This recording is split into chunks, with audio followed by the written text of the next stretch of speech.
하나님 말씀은 시편 72편입니다. 시편은 전체가 5권으로 나누어져 있죠.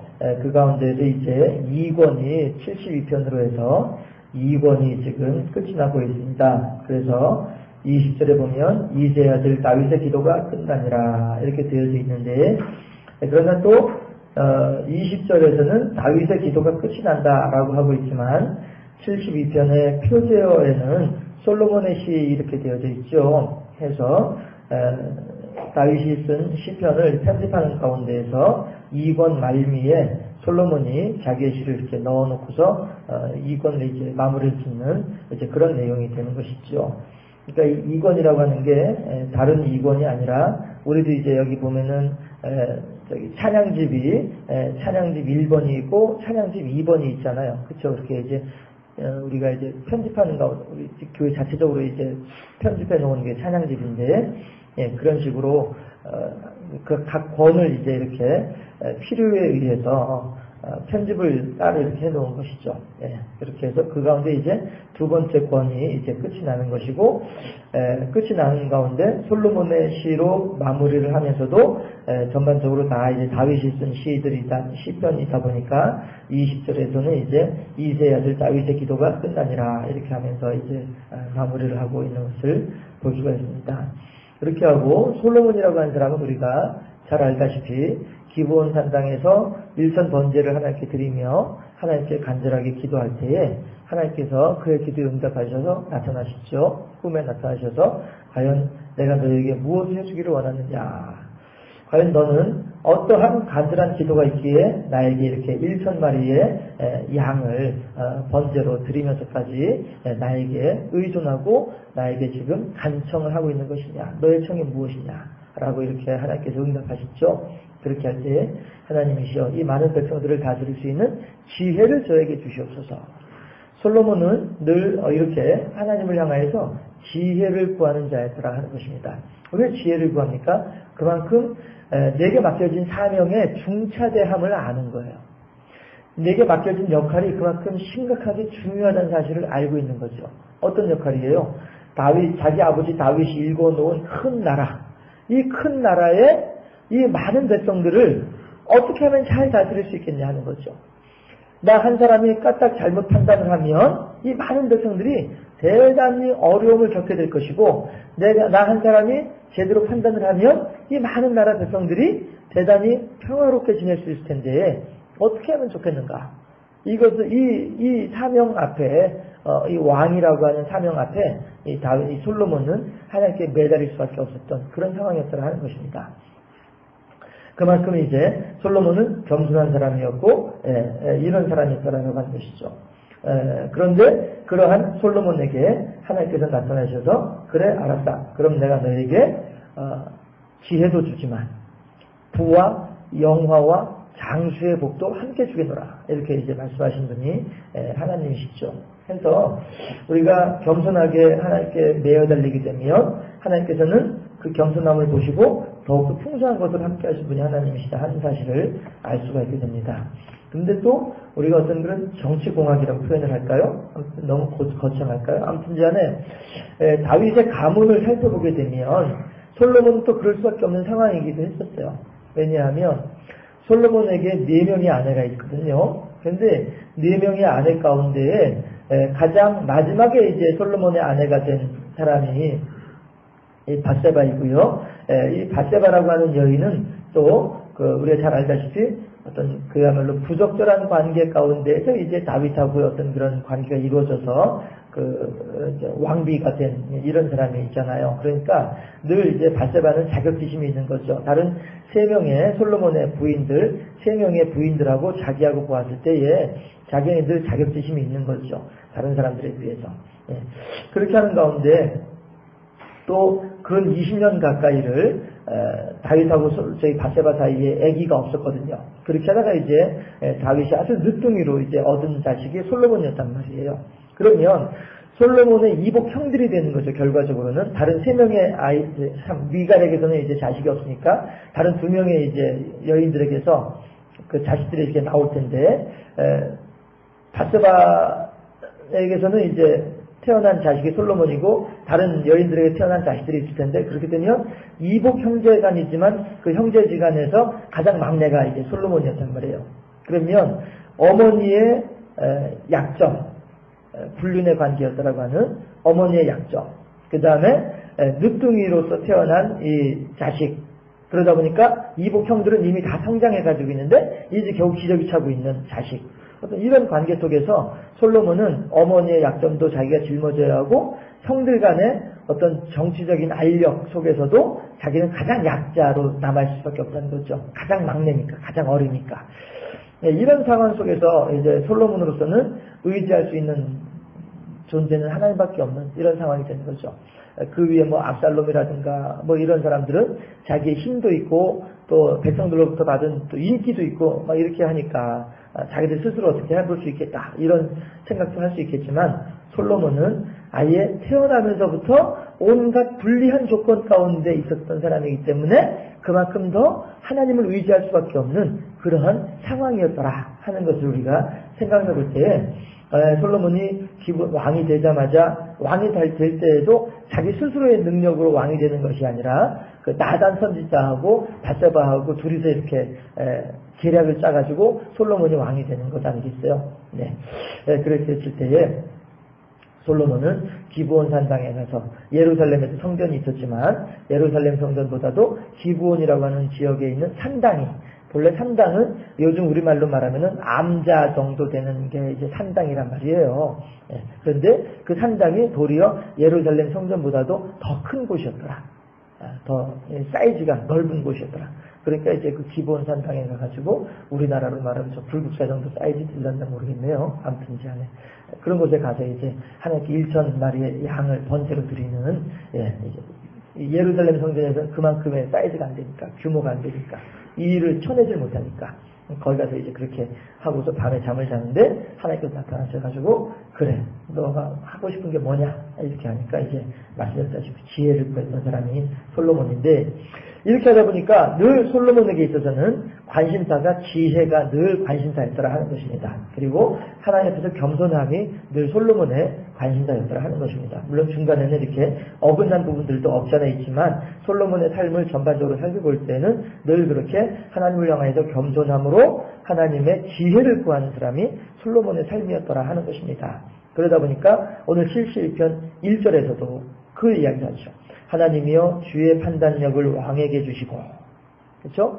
솔로몬이 임금이 돼가지고 그 두 여인이 주장하는 한 아기를 서로 자기 아기라고 주장할 때에 그 판단력, 이건 정말로 기가 막힌 판단력이잖아요. 뭐 요즘에도 실제로 법을 공부하는 사람들도 어떤 그런 이제 솔로몬의 재판을 가지고서 뭐 공부한다 뭐 그런 얘기들도 제가 얼핏 들었던 것 같기도 한데요. 아무튼 주의 판단력을 왕에게 주시고 하나님께서 그만큼 제게 지혜를 주셔서 잘 재판할 수 있도록 하옵소서. 그 주의 공의를 왕의 아들에게 주시옵소서. 하나님의 뜻을 사람들에게 펼칠 수 있는 그런 능력을 왕의 아들에게 주시옵소서. 왕의 아들은 연약한 자를 이야기하는 것이죠. 나약한 자고 아직 미련한 자를 이야기하는 게 왕의 아들입니다. 전도서에서도 보게 되면 아들아, 소자야 이렇게 나오는 내용들이 다 그런 연약함을 이야기하는 내용들인데요.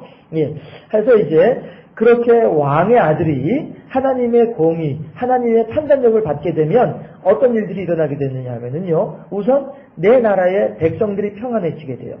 내 나라의 백성들이. 그러니까 4절에서도 그가 가난한 백성의 억울함을 풀어주며 궁핍한 자의 자손을 구원하며 압박한 자를 꺾으리로다.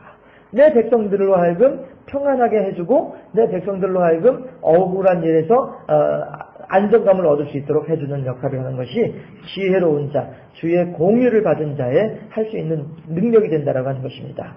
그래서 그렇게 내 백성들이 편안해지게 되고 그 다음에 나오는 게 뭐냐 하면 내 백성들만 편안해지는 것이 아니라 내 주변의 이웃 나라들까지도 내 하나님으로부터 말미암는 지혜와 공의로서 잘 이렇게 외교 정책을 잘 펼치다 보니까 주변에 있는 나라들까지도 다 같이 이렇게 평안하게 이렇게 지낼 수 있게 된다라고 하는 것을 이야기하고 있는 것입니다.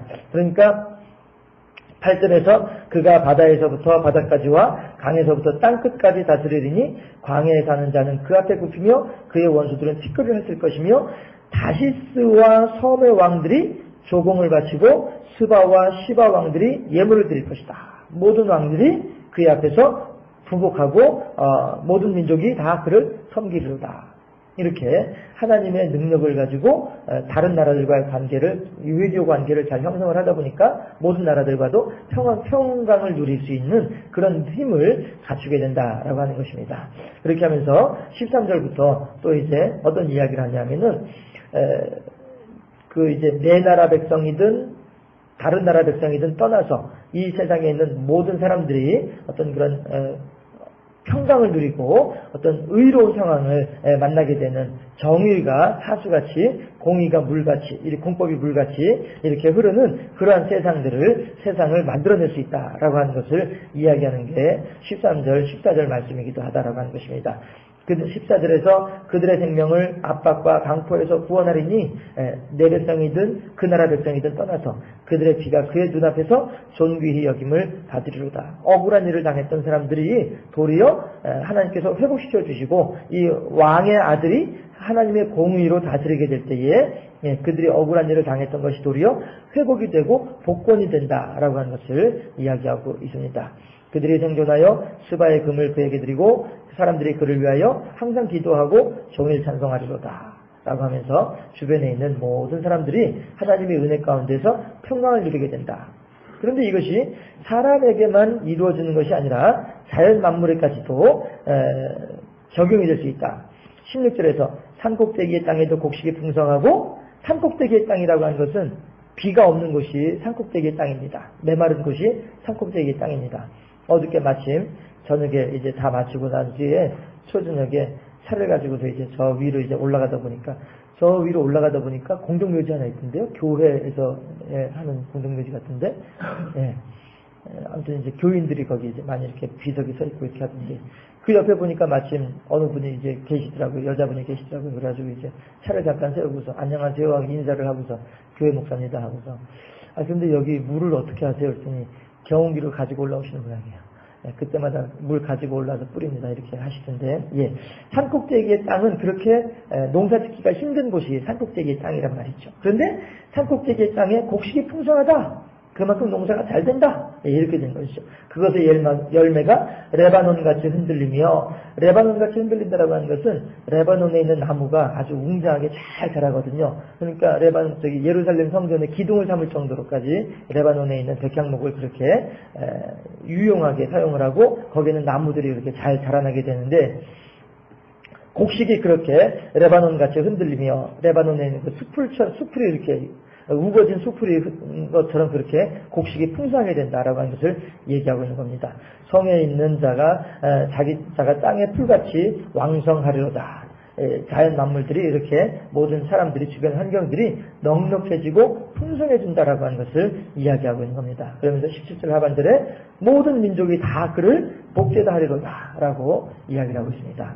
이제 18절 19절에는 이제 하나님을 찬미하는 내용으로 이제 그렇게 끝이 나는데, 이 시편 72편 말씀을 이렇게 읽어보는 가운데 어떤 생각이 드냐 하면, 그래, 이것이 그저 단순하게 솔로몬의 아들에게만 해당되는 내용은 아니겠구나 생각이 되는 겁니다. 무슨 얘기냐 하면, 예수님께서는 우리들에게 뭐라고 말씀하세요?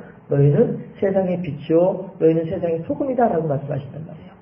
그만큼 우리들은 이 세상을 살아가는 가운데에 나 혼자만 잘 먹고 잘 사는 끝이야, 이것이 아니라 우리들 주변 사람들에게 빛의 사명을 감당함으로써 사람들에게 길이요 진리요 생명 되신 예수님을 보여줘야만 하는 것이 우리들의 사명이고, 주변에 있는 사람들 사이에서 소금의 역할을 감당함으로써 그들과의 관계가 고르게 되어질 수 있도록, 평강하게 되어질 수 있도록 그렇게 우리들의 사명이 주어진 것이다라고 한다면, 그래, 그렇게 한다면 솔로몬과 그의 아들이 하나님께서 주신 판단력과 하나님께서 주신 공의로 이렇게 내 백성들을, 그 다음에 이웃 나라들과의 관계를, 그리고 억울한 사람들에 대한 어떤 억울함을, 그리고 천하 만물까지도 다 이렇게 잘 다스려서 풍성하고 융성하게 하는 것처럼 우리 또한 그렇게 우리들 주변 사람들을 그렇게 풍성하고 하나님의 말씀으로요, 하나님의 사랑으로요. 그렇게 넉넉하게 해주는 사명을 우리가 간직하고 있는 것이 아니겠는가. 이런 시편 72편을 읽으면서요, 그런 어떤 하나님께서 주신 어떤 그런 도전을 생각을 해보게 되었는데, 예, 우리들도, 예, 그렇습니다. 물론 구원은 1대1이고, 구원은 하나님과 나만의 은밀한 관계인 것은 분명하지요. 그러나, 사람들에게 이러한 것이 있습니다. 라고 하는 소개하는 역할, 이러한 것이 있습니다. 라고 가르쳐주고 전달해주는 역할, 이런 것들은 우리들이 해야 될 역할이다라고 하는 것입니다. 했을 때에 우리 하나님께서 우리들에게 맡겨진 이 사명을 잘 감당함으로써 나와 내 식구만 예수 잘 믿고 나와 내 식구만 구원받는 것이 아니라 이웃 사람들도 함께 하나님의 은택을 덧입을 수 있도록 그들에게도 하나님을 소개하고 하나님을 증거하고 하나님의 판단력과 하나님의 공의로서 그들을 대함으로써 그들에게도 내게 채워져 있는 성령의 충만함과 하나님의 은총이 그들에게도 이렇게 흘러갈 수 있도록 하는 그런 역할을 우리가 잘 감당하게 되면 우리 또한 그렇게 하나님 보시기에 합당하고 충성된 하나님의 종으로 세워지지 않겠는가 하는 것입니다. 그래서 우리들도 이제 그러한 사명감, 그러한 소명의식을 가지고 하나님의 말씀을 주변의 이웃들에게 더욱더 잘 전하고 잘 증거하고 그냥 교회 다녀! 이거로 끝나는 것이 아니라 그 사람이 하나님을 잘 알 수 있도록 옆에서 이런 모양 저런 모양으로 세심하게 그들을 섬겨주고 그들을 살펴줌으로써 그들 또한 우리들이 가지고 있는 하나님과의 관계, 하나님과의 사랑을 그들도 같이 경험할 수 있도록 도와주는 그런 역할들을 잘 감당함으로써 하나님의 귀한 종으로 세워지는 우리 모두가 될 수 있기를, 그러한 하루와 그러한 한 주간이 될 수 있기를 주님의 이름으로 축원합니다. 기도하겠습니다. 좋으신 아버지 하나님, 온 집안에서도 동기간에 한 사람이 잘 되면 다른 형제지간들도 다 같이 그 은택을 덧입는 것을 우리들은 알 수가 있습니다. 한 지도자가 하나님의 말씀 앞에 올바르게 세워지게 될 때에 그 단체는 또한 하나님의 은혜 가운데 잘 이루어져 가는, 운영되는 것을 우리들은 또한 알 수가 있습니다. 하물며 나라를 다스리고자 할 때에 하나님이셔 솔로몬은 하나님을 의지하는 가운데 하나님의 도우심을 소망하는 가운데 하나님의 은혜 가운데에서 잘 그 나라를 다스렸던 것을 우리들은 또한 알 수가 있습니다.